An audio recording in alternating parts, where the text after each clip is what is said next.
السلام عليكم حبيباتي أحبائي، كيف الحال والأحوال؟ أتمنى أن تكونوا في أحسن حال. موضوعنا لنهار اليوم فوائد الفلفل ومراحل تقديمه ومتى يكون خطرا على الطيور. فاصل إعلاني ونعود إليكم من جديد.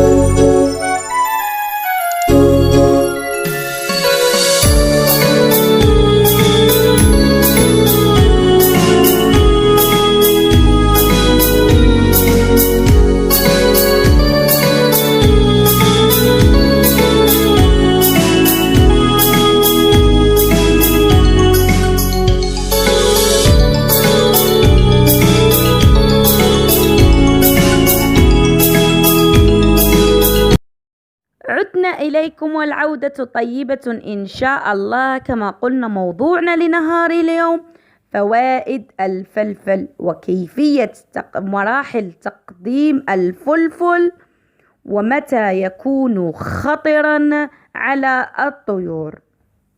نأتي إلى فوائد الفلفل.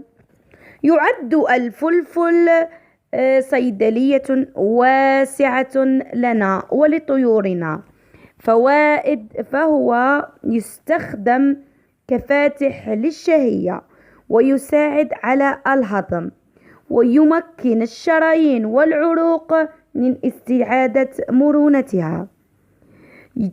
يقلل الكوليسترول ويطهر جهاز الدورة الدموية ويوقف النزيف. يسرع من شفاء الجروح. يرمم من الأنسجة التالفة. يخفف من الاحتقان. نرجع إلى مراحل تقديم الفلفل. يقدم الفلفل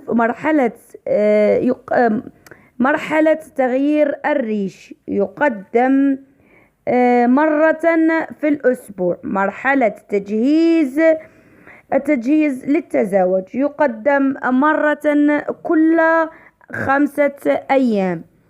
مرحلة حضن البيض يقدم بكمية قليلة مرة كل 10 أيام. مرحلة وجود الفرخ بعد فطمه يقدم مرة كل أسبوع. متى يكون الفلفل خطرا على الطيور؟ عندما يكون طيوركم أو الطائر مريض ويأخذ علاج. عند ذلك ينصح عدم تقديم الفلفل، أو عندما المربي لا يحترم كمية أو كيفية تقديم الفلفل، عند ذلك يحصل له إسهال.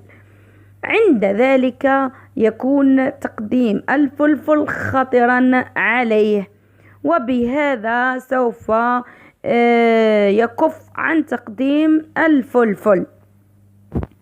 أرجو أني أفدتكم بهذا الموضوع، وانتظروني بمواضيع جديدة إن شاء الله.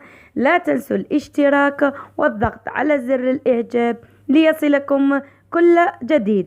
والسلام عليكم ورحمة الله وبركاته.